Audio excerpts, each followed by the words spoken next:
เนาะคัดจังหวะนึงฮะเงินเวียดเลยได้เงินเวียดเงินดงเงินจีนน่ะบ่ล่ะน้าบ่าวเคยเอาบ่เคยแหละมาคอยสิมัดใบหยังเคยใบ20 บาทใบ20 บาทก็มาบาทนี่เอาฉันมาทั้งบ่าวก็บ่เคยจักเทื่อแห้งเด้อให้ร่ำให้รวยเด้อบ่ว่าแล้วเงาพ่อแหละพอแล้วบ่ว่าแล้วไปบ่แล้ว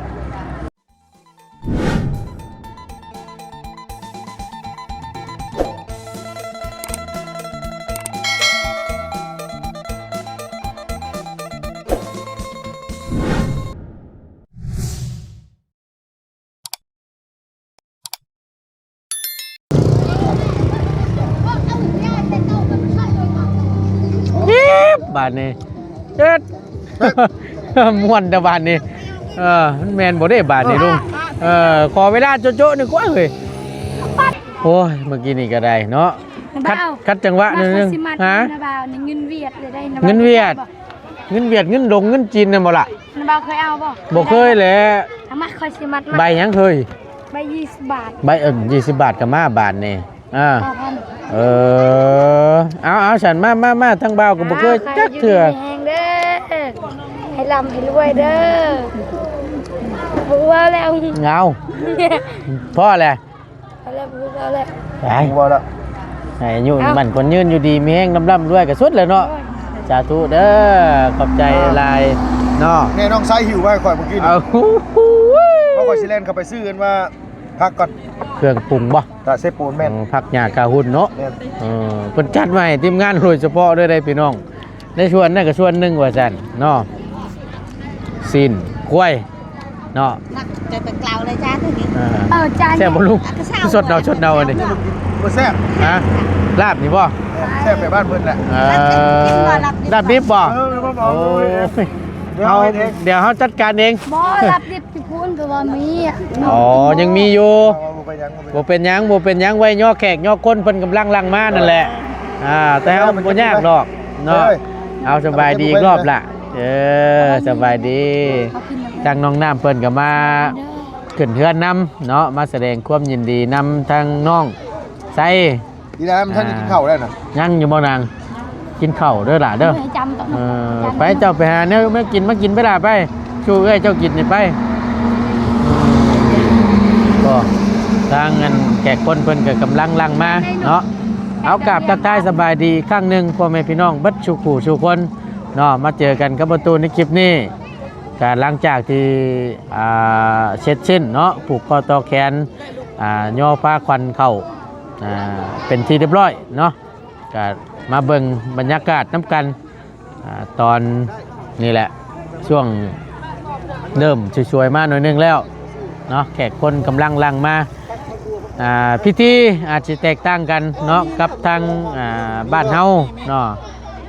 มันยังกันนะบอกข่อยสิหาเนี่ยห้อยไว้ได้โอ้เมนแล้วเอาชั้นบาบุญคงถ้าจังชั้นนะเอาเชือกมาผูกแล้วห้อยไว้นะโยเทิงกันจุกๆแน่หน่อยนึงมาอย่างนั้นไปย่างมาข้าวไปกินคอยชิบะได้ใช่กันพูดบอกบ่ดีแมนมาแห้งแล้วน่ะเนาะไปหาไปบาบุญคงไปนะเอามีหม่องห้อยบ่สะดุงบ่ขอยันตะปูรุดแน่เจ๊เต้ดุเลยนาโก้ร้อยบ่มาลุงร้อยอยู่บ่ร้อยแล้วมันก็ร้อยสำนี้แล้วบ่ขอย่านดีโอ้ได้นะฮะได้บ่กับได้ระยะจ้ะมาเลยไปได้ประธานไปโดยปะประตูนกระสิบมันใช่เดี๋ยวตะรอถ่ายล่ะเป็นมาเผาก่อนก้อนจังหน่อยเพราะว่าเห็นแต่ถ้วยนะมาไปดิโอ้ยพวกแห้งอยู่หรอกเพิ่นไอ้พวกนี้ไหนก็บอกได้ต้องให้ลูกให้ร้านเผาดีเด้อเนาะตั้งชั้นนะพวกแห้งโนลุงเนาะเขียงงามคักพวกขี่ตะเวนก็กำลังเริ่มขึ้นช่องแล้วเอาเดี๋ยวย่างไปเบิ่งก้อนจักหน่อยนึงพี่น้องเนาะกำลังหลั่งไหลกันเข้ามาแขกคนเพิ่นที่เพิ่นหากันมากขึ้นเฮือนใหม่นี่แหละเนาะเป็นจังได๋แซ่บอยู่บ่แซ่บอยู่เนาะกินหลายๆเด้อนี่แหละแขกคนเพิ่นมาร่วมเนาะแนวใดก็ แอมเด้อแปลว่าโอ้แซ่บเอากินให้แซ่บเนาะเป็นจังได๋แน่บ่าวแซ่บอยู่บ่ทั้งเนี่ยแซ่บอยู่เนาะบ่แซ่บก็แซ่บเอาเด้อ โอ้ยพี่น้องเอ้ยเนาะเอาเส้นแซ่บเด้อเส้นแซ่บเด้อเลาะเบิ่งก่อนจักหน่อยนึงโอ้ทั้งแม่ครัวเพิ่นก็ได้เนาะคือสิแซ่บอยู่เนาะบ่ปากบ่เว้าทั้งนั้นเนาะจังนี้ก็ข้าวฮ้อนไอ้ทวนอยู่ขึ้นหลายเด้อสิเบิดอยู่บ่นี่เดี๋ยวแก่คนเพิ่นทันได้มาบ่หรือว่าจังไดกำลังมาได้นี่เนาะโอ้ นี่แผนกหรือว่าเป็นแผนกกันห่อข้าวไปน้องเนาะเป็นแผนกห่อข้าวว่าซั่นซะเตรียมข้าวเตรียมน้ำไว้ให้เนาะทั้งนี้ก็เป็นแผนกพักทั้งนี้โอ้เป็นพักสลัดเนาะ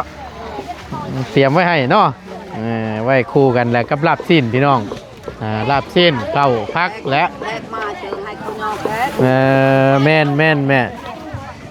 เอาไปบอกหลายคนเลยได้บ้านหลายเมืองเนาะถือว่าชุดๆแล้วพี่น้องยังบ่ทันมาได้นี่ก็ได้จักหน่อยเขามาแล้วเขาไปบอกหลายคนเนาะเพราะว่ามันจะเช้าจะเซียวอันนี้มีเฉพาะบ้านเฮาเองเนาะตูเนาะ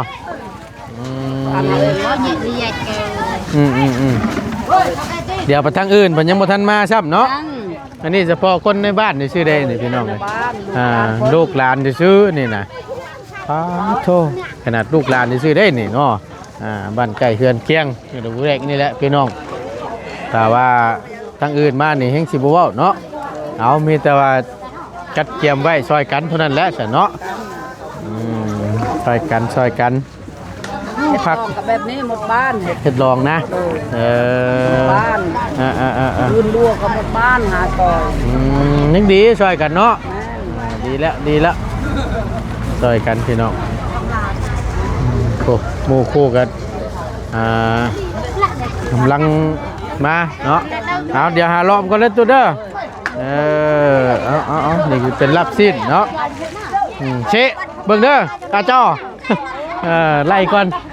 จังหน่อยว่าลาบซีนหายเนี่ยบ่แห้งแล้วนี่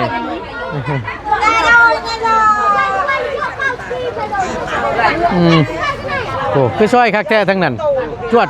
อยู่เนาะเอาพี่น้องเอ้ยให้เพิ่นกินแซ่บๆกันเนาะโอ้เอาแบบเรียบง่ายเนาะตู้เพิ่นอันนี้แหละพอได้ฟัง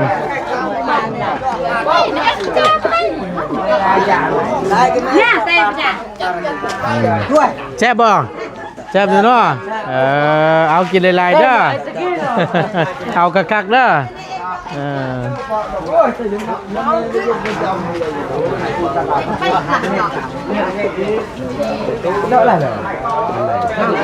เป็น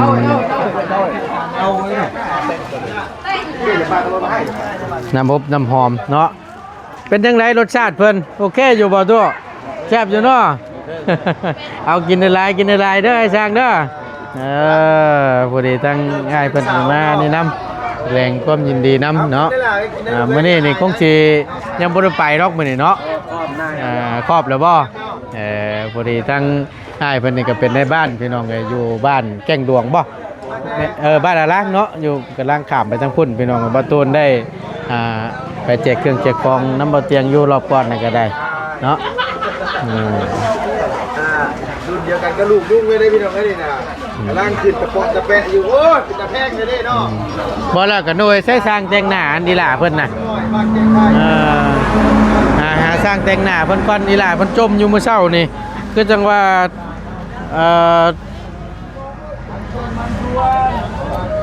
ให้กระจวยอยู่คือจังว่าบ่มาจักเถื่อว่าซั่นเนาะเจ้าภาพเซ่เลยเมาน้ำเขียวบ่บอกโอ้ยเนาะเรียบร้อยแล้วบ่เฮ้ยหมู่คู่ยังแล้วเหรอ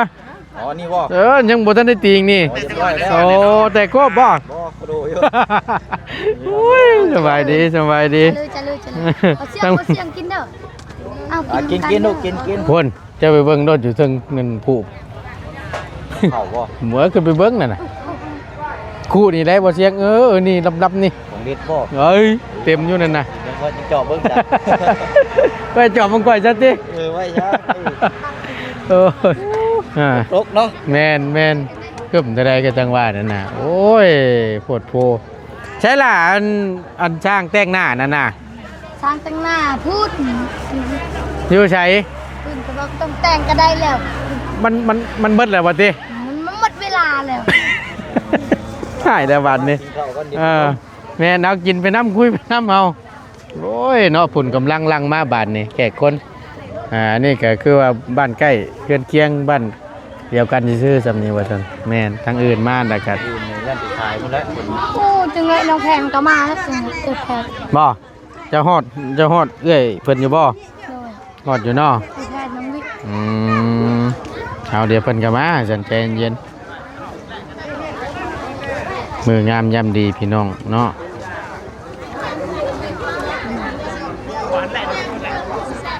แซ่บอยู่บ่แซ่บเนาะเอาเชดีมาขายนั่นดิ เอาวะเคยเห็นว่าก็ได้อันนั้นบ่บ่ว่าแต่ชนิดบักม่วงจังว่าแล้วเบิ่งไปถามมึงก่อนเด้อถามมึงเพิ่นก่อนขายบ่ฮะเอ้าบ่ได้มาขึ้นเฮือนบ่ฉันโอ้ยเนาะสร้างว่าทะเลบาทนี่ เอาขายรีโบ่จุบเจือตายเนาะมาขายตามงานบัตรนี่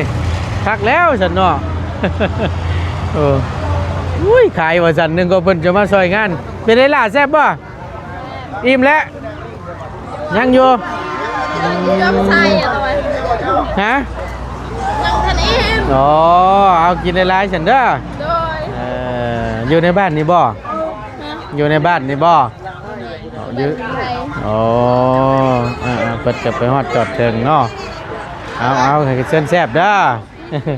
โอ้ยพี่น้องมายังลุงโอ้เอาโบชั่นแล้วก็ไปแล้วฉันไปโดยเอาบ่มึงคงเราให้ถ่าเราได้ ถ่ายังน่ะเอาบ่สิไปว่าเอาน้ำก้อน เอาน้ำก้อน โดยวันนี้คือจะกินข้าวกับกิน โอ้ น้ำซุป โดยเอาแซ่บเนาะ ก็ต้องอ่านก่อนนะมึงเอ้ย โอ้พี่น้องเอ้ย มาล่ะมา เนาะ เอิ้นมากินข้าวดอกบ่ได้เอิ้นมาหยังดอกมา เอานั่งฮะนั่งโต๊ะเดียวกันอยู่บ่เอ้าคือบ้านมันนี่เอ้าคนละโต๊ะบ่ คนละแก๊งคนละแก๊ง คนละแก๊งบ่นี่ คนคอยฮู้แล้ว โอ้ยเนาะ คนละ ใช้บาบุญคงน่ะ มาดิมามึงเคยเป็นมานะบ่เอาไม้นี่แหละแต่มันฮู้สตาร์ได้บ่เตียงมาเด้อกินข้าวกินน้ำได้บัดนี้เฮาโอ้ยก็จังว่านั่นน่ะ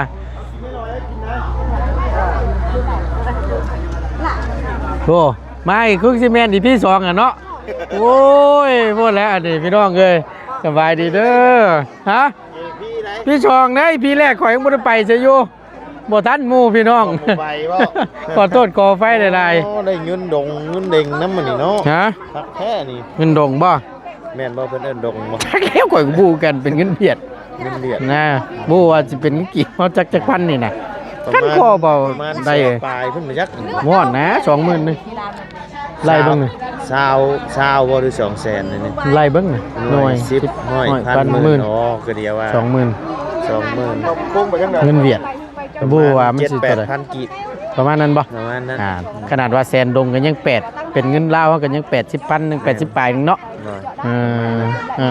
แสนด คัน ง ค่อยสิคิดบ่ผิดนะค่อยก็เล่าไปซื่อ คือสิถึกอยู่ดอกเดาก็ได้เนาะโอ้ย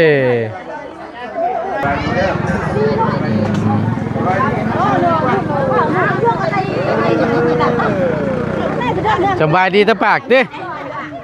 นกมือน้ำเหรอบ่บิดเบี้ยวไปโดยสบายดี ได้ขอบคุณพงคือว่าให้ถ่าแล้วคือบ่มาจะเทื่อนี่ฮะถ่าจะถึงในรถ ชะม้อยอยู่บ่ คลิปรถยางอยู่เดียวนี่น่ะ เราให้ถ่าบ่ โดยเราให้พาไปซื้อ คือน้ำก้อนเราอ่ะ บ้านดงมาสั่นว่า แม่น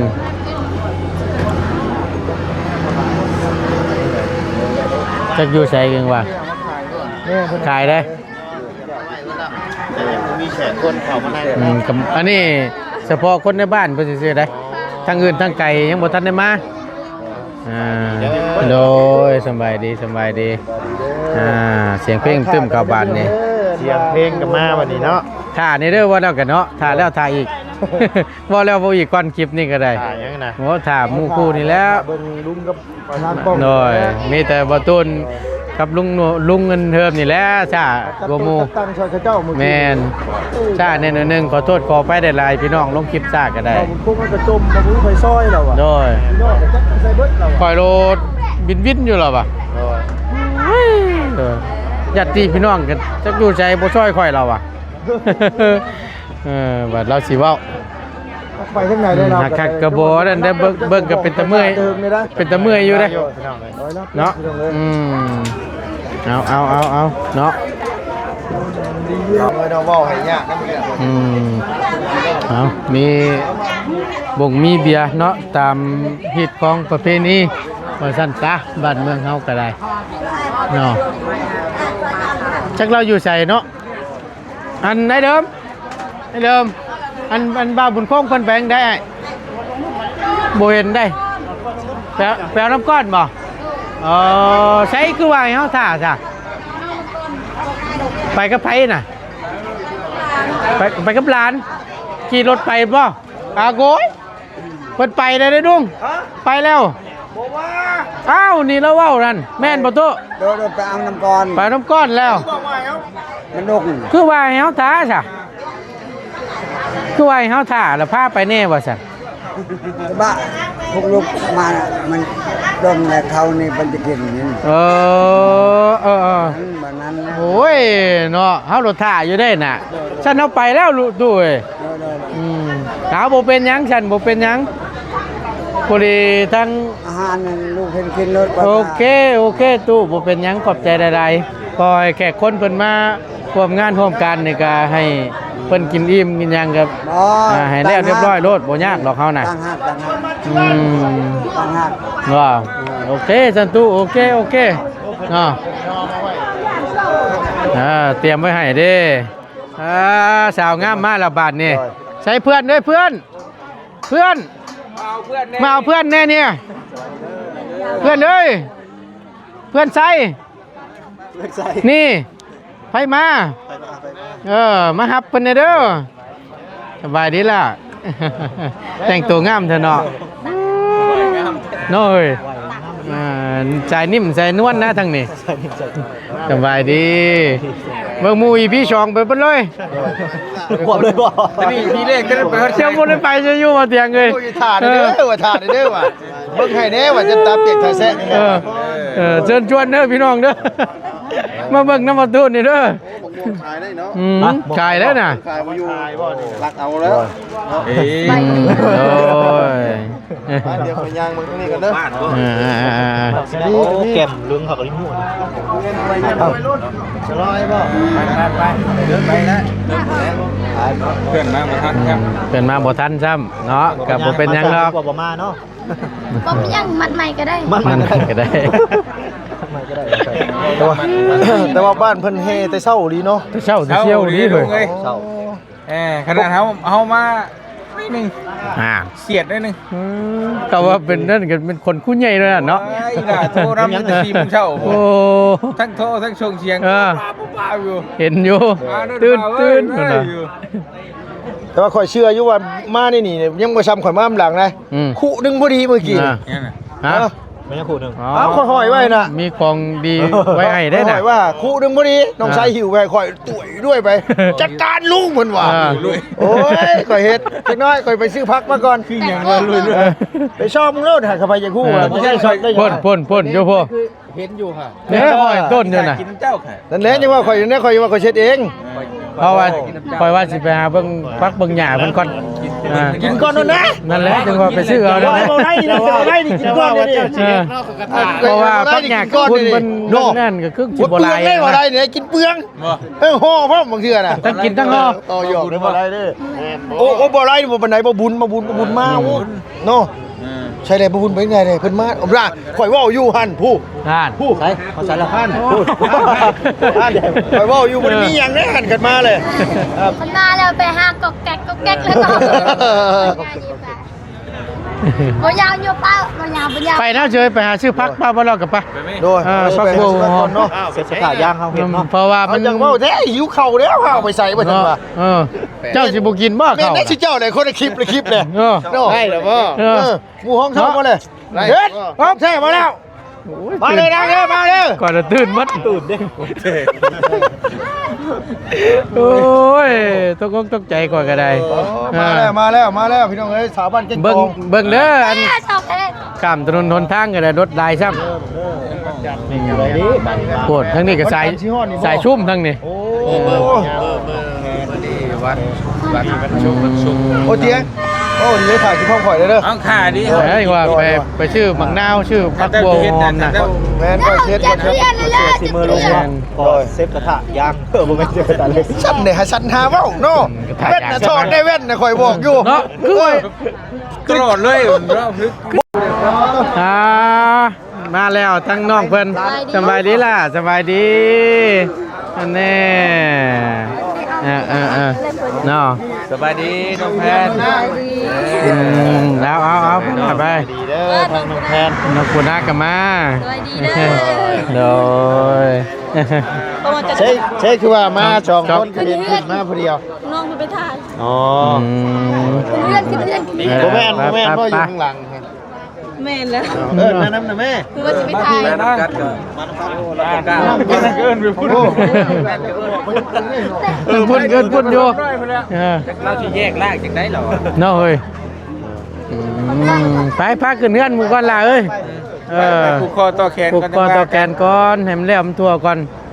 เนาะ ตั้งที่เขาอยู่เนี่ยมัน ใส่ก่อยก้น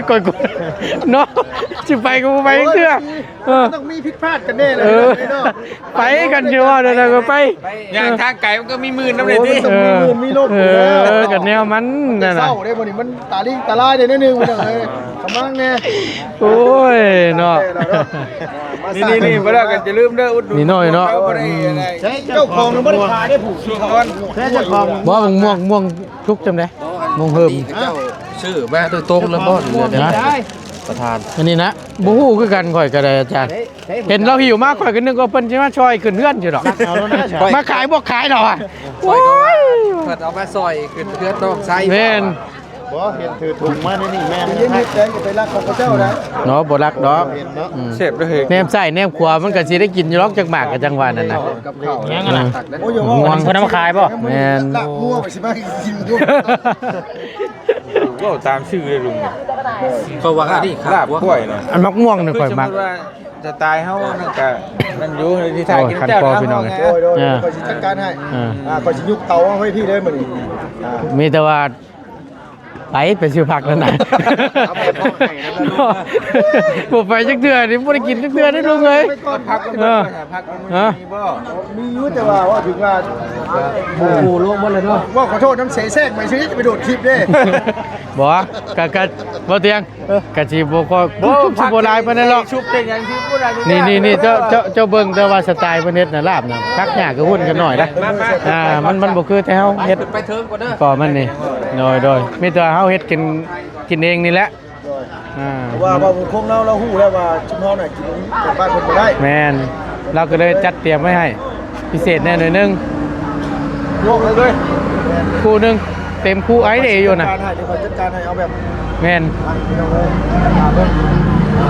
เขาต้องซื้อมีก็ไม่ขวดนึง แม่นเพื่อมันรสชาติมันจังได้ กินมันจังได้เด้ถ้ามันบ่ได้มันบ่ขม กินทั้งที่ก็อย่างนี้มันแซ่บๆนั่นแหละคือว่านั่นแหละ ยังเคยได้เงินยังนี่ จังว่าแล้ว เงินดุงเงินยังพูด เงินเบียดเงินแก้วเงินหยังไป กันผูกเนี่ยมาเพิ่มผู้เดียว ใบเดียวปอดรอดก่อย ไม่ได้ดิคอยอยากบ้างชักกะสีกลับขึ้นมาได้เดี๋ยวนี้ เย็นดีดิ โง่ไอ้ ไอ้หล่าเพิ่นปลูกให้เนาะ อยากเห็นบ่ว่าซั่น ได้อยู่ข่อยก็ได้ได้อยู่แต่ว่ามีแค่ บ่ 20,000 ฮะแม่นบ่ฮู้ว่าเป็นเท่าใด 20,000 บ่อันเป็นเงินกี่พอนะ ถึงได้เธอ 20,000ก็18,000กีบ บ่ ลุดนิดนึง ประมาณ16บ่เอ้ย เงินเฮาต่ำกว่าบ่ บ่ได้เงินลาวเขาแข็งกว่านะ แข่งกว่านี่มัน20,000 20,000ได้ลุง 8,000เอาเงินบ้านเพิ่นได้20,000ไปแลกเงินบ้านเฮาน่ะได้18,000 แล้วมันก็เงินบ้านเฮาต่ำกว่าได้ขนาด เนาะ บ้านเฮาบ่ต่ำกว่าแล้วว่าคันเงิน เอา อ่อนค่า 18 มันต้องบ้านเฮาต้อง22 23มันเงินบ้านเฮาอ่อนค่ากว่าอ่านว่าเตียงกันยังงงอีกแล้วบัดนี้ งงได้ข่อยน่ะ คันชูบ้านเฮาอ่อนค่ากว่านี่เงินดงนี่20,000กีบมันต้องได้22,000 23,000เงินเฮาจะอ่อนกว่าคันเงินเฮาแข็งกว่าน่ะคือเงินดง20,000นี่ไปแลกเงินกีบได้18,000 แม่นแล้วแม่น เอ แม่นบ่ อ เออเนาะ ไปลายเชื่อเลยนะว่าจะให้ไปยุ่งเขา เอาไปดีนะบัดนี้เด้อไปเด้อบ่ไปจักเดือนเนาะไปดีโอ้ยเนาะไปเนาะโอ้ยไปบ้านนี้เด้ออยู่ท่าเด้อหมู่ครูคุณอยู่ในตึงนั้นผู้เผาเด้อสบายดีสบายดี ก่อนเด้ออดบ่ได้เด้อ โดย คันว่าชากินพร้อมข่อยกะ ท่า ฮะ ถึงครูพุ่นละ สบายดี ดำๆพุ่นละโด มี ย แฟนแล้วยังแล้วเนาะมีแฟนแล้วยังแล้วเนาะ เชื่อ อ่านได้เด้อเนาะจำนี้ก็ได้